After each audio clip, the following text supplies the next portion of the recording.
Hi, Marcie. Welcome to Unleashing Light. I'm so happy to have you here today on my channel. If you want to go ahead and introduce yourself, that would be lovely. Thank you very much, Liz.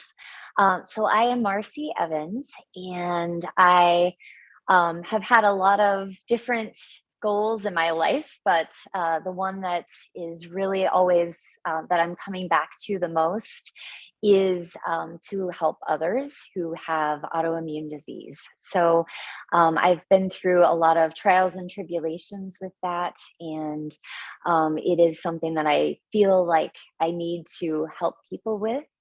I have in yoga, we talk about a dharma, and I believe that is my dharma. That is what I need to do. It's my life purpose. And one of the things that I have done is for myself is come into a very strong yoga practice, a very strong practice of getting my diet under control and making sure that I am eating the right foods and staying healthy.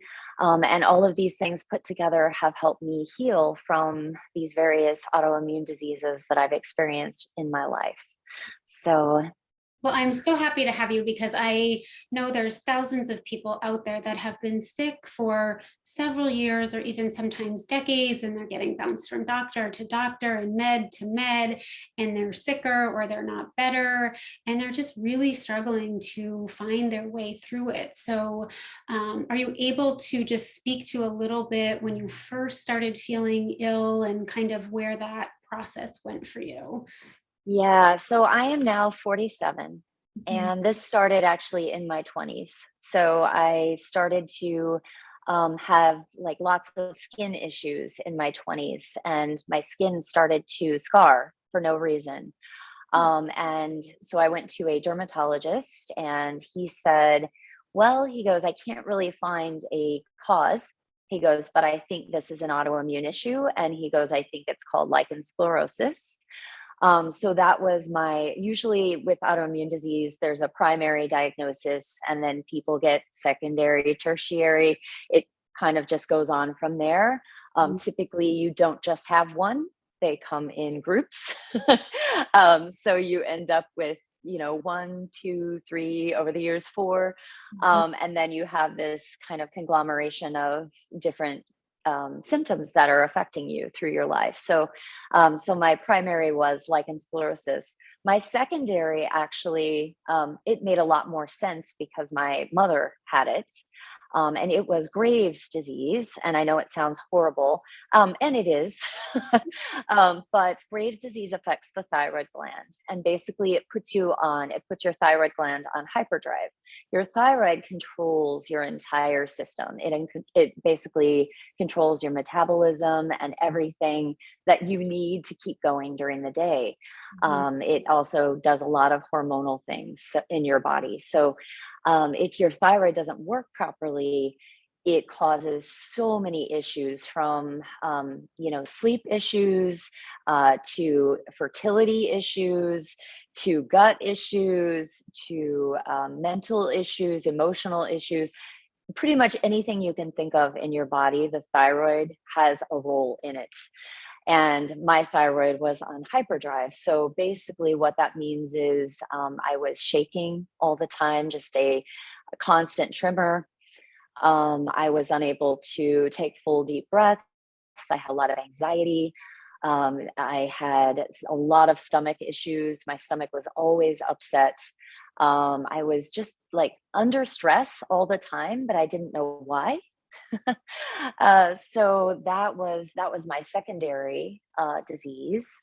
Well, just And then, one thing. So when you started, sure, I don't want to mispronounce it, but when you first went to the dermatologist and you had the skin issue, I know you mentioned there yeah, was some scarring there, but just so people can understand, what did that really look like on your skin? Because I think sometimes people, when they hear how it completely manifests, it can send yeah, off a light bulb for them. And it sounds like that was yeah, initial. yeah, absolutely. So this usually starts off as almost like a whitening of the skin, and then it's really interesting because then it sometimes kind of has a purple sheen to it and looks like bruise. And then sometimes it has a pink sheen to it and looks like a, like you bumped yourself, or, something like that, but you didn't get a full bruise. It was like just pink. So, and then eventually it kind of turns more to the white and it like looks like a scar, and it's forever. I mean, the scars don't really go away. If your autoimmune disease can go into remission, then you can cease the scarring from happening so you don't get any more. But the scarring, once it's scarred for life, because it is like any other kind of scar, where, you hurt yourself and that scar, well, it heals mostly, but then you always see the white, right? Yep. So that's kind of what the lichen looked like, the lichen Oh, sclerosis. thank you. That was what it looked like. And it also affects other areas. So it affects the skin of the genitalia, some other things that I don't have to go into deeply, but it does affect, other parts of the body too. And the reason why I bring that up is because there are people out there who are debilitated with lichen sclerosis. I was not. I could function normally with lichen sclerosis and have a relatively normal life, but there are people who are debilitated by that disease. So that's the nature of autoimmune disease. It affects everyone differently in different ways. Even though we all kind of have similar symptoms, and that's how we get a diagnosis. So yeah. Okay, so you had that diagnosis, then you had the second thing come up with the thyroid, and then what happened after that? Yeah, so I decided, because the thyroid disease was greatly affecting my life. I mean, I couldn't sleep at night. My eyes, with Graves' disease, there's a component that affects the eyes, and my eyes actually started to physically bulge. So you could see, and this is something else to watch out for. Like if you think you might be getting an autoimmune disease, or you just don't know what's wrong with you, and you're like, my eyes are bulging and I can't figure out why. Graves' disease is a common one that makes your eyes actually physically bulge out. So that's something to watch for. But there were so many things that I was dealing with. I had to go on medication for that. And I'm not the kind of person that jumps toward medication. I really don't enjoy taking medicines. They're, usually for me, like, especially me, the side effects sometimes feel worse than what the issue is that the medication is trying to resolve. So for me, the medication was the proper choice for Graves' disease. And actually, at the same time, I started practicing yoga and I started making dietary changes at the same time I began this medication. The medication they put me on was, I think they told me originally it had about a 66% chance of putting the disease into remission, Okay. which is 66 is pretty decent if you're talking about something that's really affecting your life that badly. So I tried it for, I think it was a year and a half, and my disease did go into remission. It was unfortunately temporary, had to go back on the medication a second time.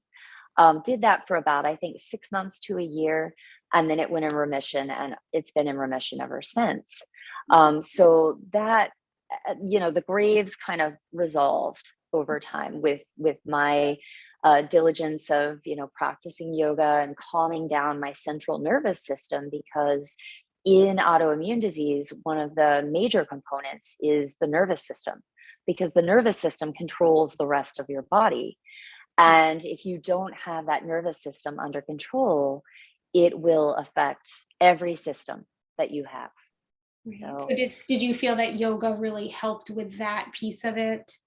absolutely, yes. The meditation and the breath work were incredibly helpful. The physical movement was, of course, good, because a lot of these autoimmune diseases have a joint component. Mm. So, rheumatoid arthritis has a joint component. Sjogren syndrome, which I'll talk about later, has a joint component.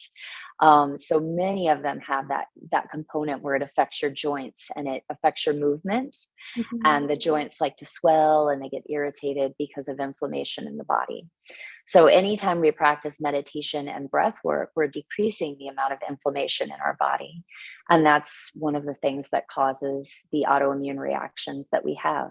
Yeah, and such beautiful tools that are free and accessible to everybody.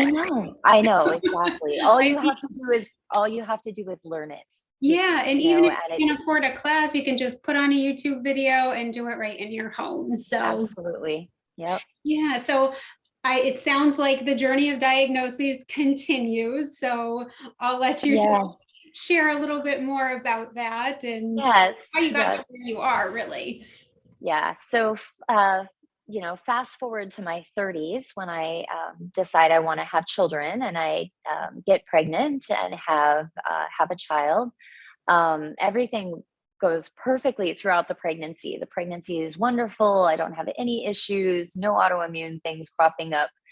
And then I have the baby. And then, of course, anyone who's had a child knows after you have that baby, the hormones are all over the place for at least 6 months to a year after you have that baby. So, was kind of dealing with those ups and downs of the hormonal changes and things like that. And I think she was around 2. So I was about 34 when I started to have symptoms of Sjogren syndrome.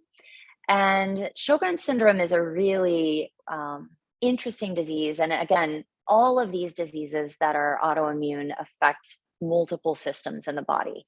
So it's not only the nervous system that's affected, the nervous system then affects the digestive system. The digestive system can affect other systems. So it's very broad what we're talking about here with symptoms. So I got really, really dry eyes, like so dry that it felt like there was sand in my eyes constantly, and dry mouth, like so dry that I'd wake up and my tongue would be stuck to my mouth. So though, I mean, talking very, very dry. Then I started to get joint issues. So my joints would swell. At one point, I couldn't walk because my feet were so swollen and painful. At one point, I couldn't drive a car because my hands were stuck. I could not grab the steering wheel. My hands were so swollen, they were stuck in an extended position, and I couldn't grip the steering wheel. So these are obviously things you need to take care of. So I decided, okay, I'm gonna go see my doctor. So I went to see my doctor, and basically a general practitioner, when you go to them with autoimmune disease symptoms, they say, I don't think there's anything I can do for you. I really can't help you a whole lot because this is a specialist realm, Mhm. and I'm going to need to send you to a specialist. Well, the issue with getting into a specialist, and anybody who's been down this path really would know, is that they take 6 months to a year to get into. Yes. So that was my next step, was trying to figure out what is affecting me, Mhm. and how can I do this on my own, because waiting 6 months to get into this rheumatologist is not acceptable. Like, I cannot live like this for 6 months. Mhm. So again, started researching, came back to my diet, my yoga practice, my breath work. Being a new parent is hard. It's exhausting. It's stressful. It is so challenging. And finding yourself in all of that is so hard. So you have to bring yourself back and be able to recognize, hey, this was me before I had this little one who's glomming onto me, who needs me, Yeah. right? This was me. So I need to go back to that to heal myself, because if I don't, then I'm going to be so sick that I cannot care for this little one, Right. right? So that's where I was, and I figured out that I'm going to have to do this myself, because 6 months from now, I have a feeling, because I had been through this before, this Mhm. doctor's going to look at me and say, "You're fine. You're healthy. There's nothing wrong with you," Mhm. right? You can get dressed, Because put on your that's makeup, have a shower, and show up. Well, I mean, you're doing something right. yeah, absolutely. Or you're still teaching, right? You're still teaching your classes. You're still doing your thing. You're healthy enough. Yeah, Mhm. but I can't grip the steering wheel. Yeah. Right? Yeah. So, I mean, you have to do something when your daily livelihood is affected, right? You have to do something. You can't sit around and go, "Oh, I can't get up this morning. I can't live my life." You have to do something, and you have to get back to some sort of normalcy, because that normalcy is what keeps us mentally fit, right? And the physical is one thing, right? Being able to grab the steering wheel, but the mental fitness, the part of it that, that we get up every day and we do our routine and we, hopefully get to do some things that we love and enjoy in our lives. Right. We need those things. And if we can't do those things, we need to do something about it so we can, because that's what keeps us mentally healthy. And so, how did you not let these challenges take you down emotionally? You were a new mom, you've got this little baby, you've got all these symptoms, you're trying to work. How did you find Right. the strength to keep Yeah. going and get out of bed and do it? Yep. Lots of support. So you have to go out and you have to find those people who are your people, right? Who support you Yes, 100%. and sometimes you think your people are going to be your people, And and they're they're not. not your people. So then you got to find Exactly. new people. Yeah. Exactly. Yeah. There are people out there, who I talked to about this, and they're like, well, my so and so isn't supportive. They are not giving me the support that I need. And I'm like, well, maybe you need to examine that relationship, because if you have something like this, one of the most important parts is emotional support. And if you don't have that emotional support, you don't have it's like a prop, right? It's like having a stand for a camera, and the camera without the stand is nothing. It can't do its job. So you have to have that support. And luckily I did, but some people do not. And if you don't, you need to make sure you go out and find it. And whether that be through your medical practitioner, right? Say you go to XYZ amount of doctors and they aren't helping you. You find another one. You find somebody who will support you through your process. And if that person isn't a traditional medical doctor, if they're, say, an acupuncturist or a naturopath, or, find somebody who will help you, because there are those people out there who want to help you. I am a yoga therapist. That's what I do. I try to help people with their medical situation through yoga practice. That's what we do. So we give you a personalized practice to Mhm. help you with those things. Yes. So Tell me you, a little bit more about it's Serenity Wellness Therapy that you run. Can you tell me a yes, little about that? yeah. So I work with, I obviously will work with anybody with any kind of medical condition, because that's what a yoga therapist does. But specifically, I enjoy working with women with autoimmune issues, because yoga is such a good fit for them, and it really does help heal you from the inside out. Of course, you have to put in the work yourself, right? Because I can't practice for you. And then I think that's the hard thing about any kind of physical practice, that you need to create the time for and create the space for and that kind of thing, because you know it's partially on you. Yeah. But I can help create the practice. You can practice with me. I mean, I meet with people one on one. We meet online. We meet in the studio. It just depends on how far away people are from me. But it's amazing the results that you see, and how people go from maybe just not even understanding their disease, Mhm. dis-ease, I like to call it, because in yoga we talk about sukha and sthira, right? Mhm. And they are ease and dis-ease. And with this case, dis-ease, right? We're experiencing a disease, which is dis-ease. Yoga helps put us at ease. So Mhm. it's that balance that we need in our lives to kind of help get everything under control in our central nervous system. Yeah. So if you had somebody who was new to yoga and was like, well, I'm just bending in all these weird positions, how is that actually helping my body? I mean, how many times can I fold forward or put my arm above my head? What is that really going to do for me? What would you tell them? I would probably tell them that typically with individuals who are new to yoga, I don't even start with postures. Like, postures is like a little farther down the road than we might experience, because if you don't have the reins on that central nervous system, if you don't have the ability to self-regulate the sympathetic and the parasympathetic parts of your nervous system, which I can talk about if you want me to later. But if you don't have that balance, then what happens is our bodies get out of control. So the breath work and the meditative aspect of yoga get us much closer to that point where we can self-regulate those systems than the postures themselves. Now, once people understand the breathing and the meditation part, then we move on to the postures, and the postures are wonderful because those can help us breathe into new spaces in the body. They can help us energize or relax depending on what we need that day, right? We can kind of adjust our practice accordingly. And that's what a yoga therapist does. We help people adjust those things so that they're getting exactly what they need in that moment, that day. But yeah, it's really, really important that you have that good, strong base in breath work first.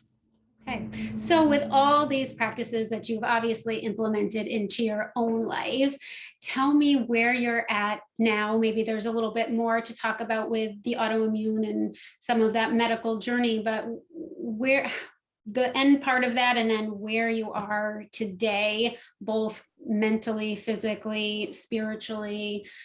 Right. Yeah. Okay, so I feel better than I did in my 20s. I feel better than I did in my 30s. So that's great. I can't say how wonderful that is, just that in and of itself. Who can say that? Not that many people can say that. So that's amazing. But where I am with it is I want other people to experience this too. I want other people to feel like I feel. I want them to feel better than they did 10 years ago. I want them to feel younger than they did 10 years ago. I want them to experience the healing process and find the bliss that I've found from the practice. That's where I am now. I'm to the point where I'm ready to give this feeling to as many people as I can. So what was the biggest lesson that came out of it for you? This was way back in your 20s. You're just starting to get sick. It's 20 years later. And what was the biggest takeaway from that journey? Goodness. Now that's a really hard question, but I think the biggest takeaway from the journey is no matter how healthy you think you are, you can always do better. There's always room for improvement. And of course there is that point where you can go over the top and think you're extremely healthy, but actually be doing too much as well. So that's another really important part of autoimmune is sometimes people get really excited and they're like, oh, I'm gonna, I feel good today, right? I'm gonna go get fit. I'm gonna go get in shape. And then what happens next? Well, they work out too much and they go into a deep flare, and then they can't work out again for 2 months because they actually overdid it. They did too much. They stimulated their sympathetic nervous system. They, made their immune system drop, and now we have a flare. So, I think that is the most important thing that I've learned is the balance, right? Just how much can I do? Can I get by with and still improve my health without going downhill? Yeah. And maybe not just physically, but with family stress or work issues or, whatever it may be, it's balance in all of it, right? So in this moment, and the next moment, and always checking back in. So absolutely balance 100%. If you strive for balance, you won't fall either direction, right? You strive for that balance all the time. It's so important. Yeah. And yoga's all about balance because you have the yin aspect of yoga and you have the yang aspect of yoga, right? The postures are more yang and the breathing and the meditation is more yin. So if you can use those two concepts to help balance out how you're feeling that day, I mean, it seems like a no-brainer, but it isn't. For a lot of people, it's like, where do I even start? Right. So when I don't the know where to start. yeah, when the anger is like surging and you're just going to want to go do 50,000 things, it's like maybe a deep breath, Yes. maybe something to balance this out. Then Yes. go for a Yes. run or whatever, but always putting it back in check. So Yes. Yes. And I think another thing too is learning um, how to determine when you have those stress cues coming up, because a lot of people maybe just kind of hide things and they tuck them away, and then they don't know when they're angry or when they're stressed or when they're when they're having issues. They kind of just tuck them away. Mm, if I hide it, it won't be there anymore, right?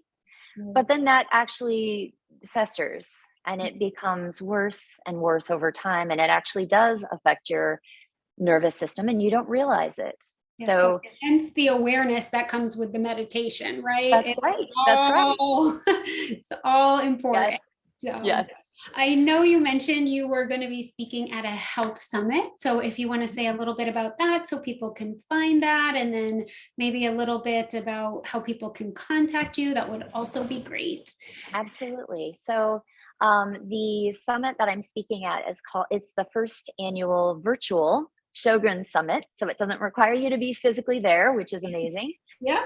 That's one of the great things that's come out of this pandemic is we can all see each other and talk to each other and still, be on opposite sides of the country or anything. So yeah, it's amazing.